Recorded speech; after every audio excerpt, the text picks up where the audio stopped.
Hello all, please do come in. We're so glad you've joined us for another edition of the Book Nerd Diaries. Life can be rough sometimes, so please pull up a chair here in the library and relax for a while as we dive deep into the latest books we've crossed off our endless to-read list. Please be warned, dear listeners, that spoilers lie ahead, and some content might not be suitable for all listeners. So go check out the show notes for content warnings regarding today's book discussion and book. Ready? Then let's get our book nerd on.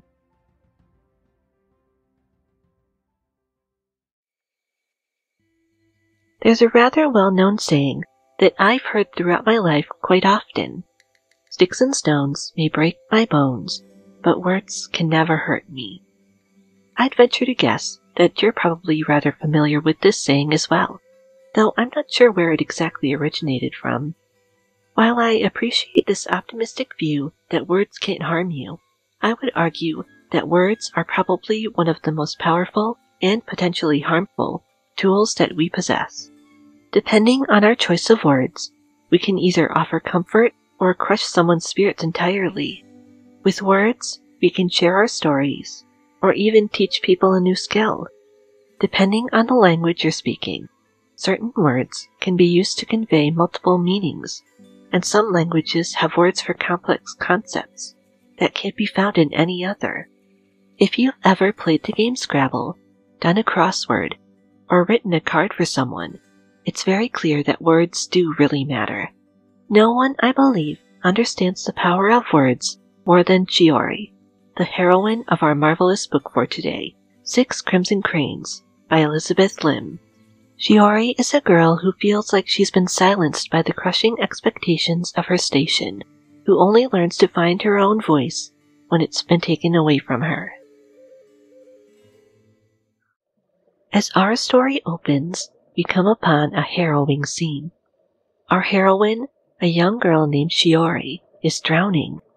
The tail of a dragon is wrapped around her throat, and she thrashes in the waters of her family's sacred pond as she fights for her next breath. As she'd snuck away without her family's knowledge, she didn't know if anyone was coming to save her. Earlier that day, her brother Hasho had been taking her to meet with the man she'd been arranged to marry. As the only daughter of the emperor, she'd been primed all her life to one day become the wife to someone of noble birth, which Shiori does not agree with. As she's being taken to meet her fate, a paper crane named Kiki, whom she'd secretly brought to life through magic, flies out of her sleeve. Magic is considered forbidden in Shiori's kingdom, and so anyone discovering the paper crane could mean certain death or ruin for her. Because of this fear, she is forced to give chase. Kiki ultimately lands in the palace's sacred pond, and Shiori goes in after her paper crane, only to be dragged under by her heavy clothes. This, dear listeners, is where we circle back to the opening scene. Shiori struggling in the water, trying to free herself from the dragon's grip as the world fades to black. Right from the jump, you're fearing for the main character's life, and it adds a sense of immediate urgency to the book that just makes you want to keep reading to see what happens next. Thankfully, the next scene is a sigh of relief as Shiori wakes again to find her 6 brothers surrounding her. They ask her what had happened, and she tries to explain that she had seen a dragon, but it appears that no one believes her. She is then summoned to meet with her father, the emperor, who expresses his disappointment at her actions. As atonement, she must create a tapestry to be sent to the family of her betrothed. This labor is to be done under the watchful eye of her stepmother, who has no name, but whom all refer to as Rackham, the nameless queen. Later, she is given a measure of solace when her brother Hasho tells her that he actually did believe her story. He also knows that she has magic, but advises her not to tell anyone, lest it put her in danger. Shiori is later working on the tapestry, devastated that she is missing the spring festival that is currently being held outside.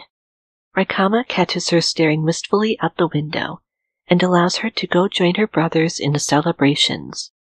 Joyfully, Shiori does just that. She finds her brothers putting finishing touches on their elaborate kite and marvels at it before going to load up on her favorite food. She is happily eating away at her favorite treats when a boy in a dragon mask appears and steals the last of her food. She chases after him, and when she catches up with the thief, she soon discovers that he is, in fact, Seryu, the dragon she had encountered in the sacred pond in human form. He also knows that she has magic herself, which is why he had been so intrigued by her and had chosen to save her. He offers to help her learn to hone her skills, and she agrees, leading to their meeting for a secret lesson in magic. Shiori uses her newly practiced abilities to make progress on the tapestry she had been tasked to make. She suspects that Raikkama might believe her about the dragon, which she later relates to Seryu. Seryu informs her that Raikkama is hiding magic of her own, and that he had saved Shiori's life by giving her a piece of his pearl, which is the source of all dragons' magic. Seryu finally tells her that he must leave to attend a council meeting in his father's kingdom under the waves, and will return when it is finished. Once Seryu leaves, Shiori decides to investigate his claims about Raikkama to see for herself if they're true. She follows Raikkama to her garden, where she is shocked to find that her stepmother is casting a spell, which invokes the names of her and her brothers. Raikkama finds out that Shiori is there and tries to stop her, but Shiori just manages to escape her clutches. She rushes into the palace and tells her brothers what she had seen. They do not believe her at first, until Raikkama herself appears and uses magic on them. They try to fight back, but Raikkama dispatches them by turning them all into cranes. Shiori, who is absolutely horrified, starts running away, but Raikkama catches up with her and places a bowl on her head along with the curse. While the bowl is in place, Raikkama says, it cannot be removed, and no one will know who she is. Furthermore, if she speaks a single word or makes one single noise while the curse is in place, one of her brothers will immediately die. With her identity and her voice now completely stripped away from her, Shiori is now completely alone in the world, save for her paper crane. She must somehow find a way to save her beloved brothers and stop Raikkama for good, with nothing but the power of her own ingenuity. Thankfully, our brave princess has that in spades. Oh, I'm sorry everyone. It looks like someone needs help finding a book, so I need to step away for a second. Don't worry though, we'll be right back after this very quick break. Don't go anywhere. Are you an author, fellow podcaster, or small business owner looking to spread the word about your product or service? Then let us help you.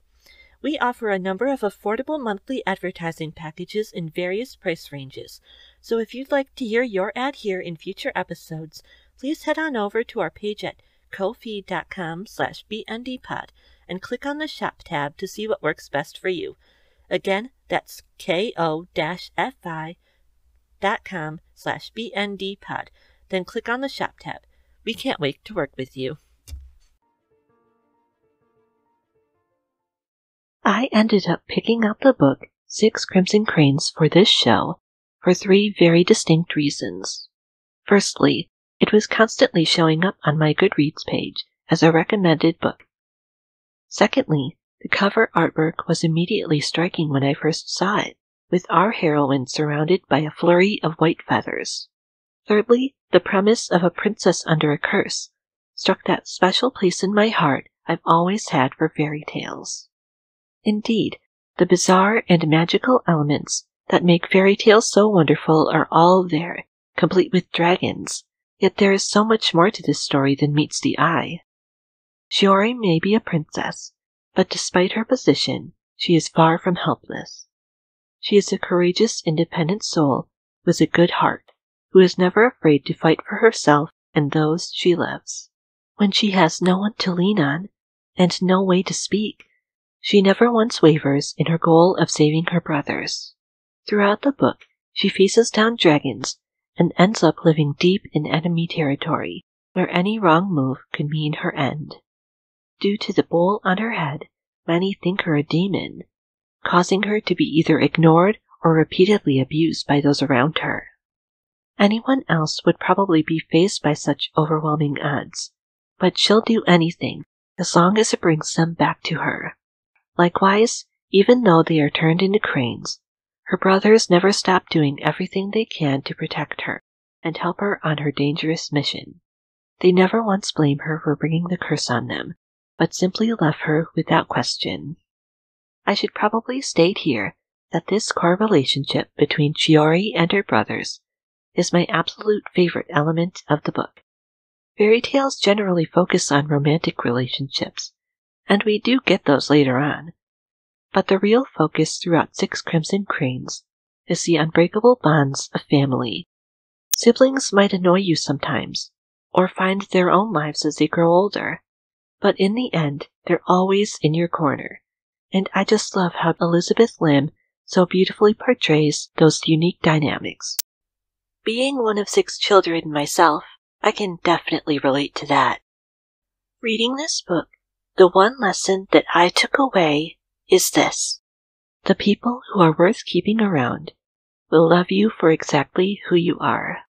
They do not try to change you to fit their own needs, or treat you like a burden, but instead celebrate every little facet of who you are.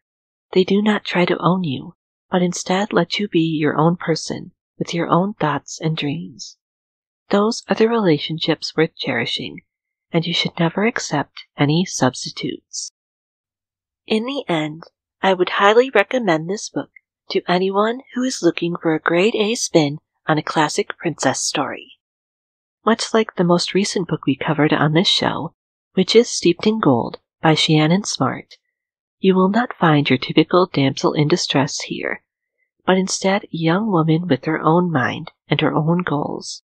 It's epic, fun, and heartfelt all at once, and I can't wait to read it all over again.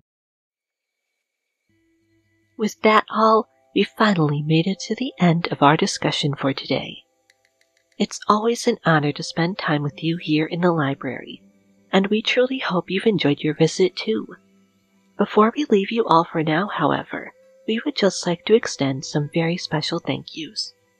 Firstly, thank you so much to Julie and Katie, aka one of the very best sisters I could ever ask for being our incredible Ride or Die subscribers over at patreon.com/bndpod. Your kind monthly contributions are really what keep the lights on here at the library, and for that, we truly can't thank you enough. If you too would like to get perks like early ad-free episodes, 2 exclusive episodes a month, notes, scripts, our monthly newsletter, as well as access to our new private Discord server, we really hope you'll join them. Our deepest gratitude also goes out to anyone who has taken the time to share our episodes on social media, left us a review via Apple Podcasts or their app of choice, or told the people in their lives about us. These are the best free ways to help bring more people to the library, and independent operations like ours depend on word of mouth to grow, so every bit truly helps. Next week, Friday, April 8th, we'll be dropping a special bonus episode just for our dear $5 and up subscribers on Patreon.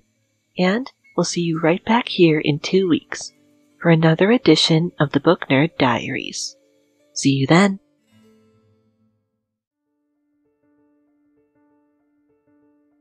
The Book Nerd Diaries is written, edited, researched, and hosted by me, Amber Wilchin. Thank you so much to the wonderful astrofreq from Pixabay for the use of our theme song, The Grand Entrance. All other music and sound effects you hear during this episode are also provided by the good people of Pixabay, so please check out the show notes for full credits. If you'd like to connect with us online, please follow us on Instagram or Twitter at BNDPod, on Facebook at Book Nerd Diaries, or via our website at bndpod.wordpress.com. If you have any comments, questions, or ideas for future episodes to send my way, please feel free to drop an email anytime at bndpod@gmail.com. We'd love to hear from you. Until next time, everyone, Please be good to yourselves because the world needs you. And don't forget to support your local library.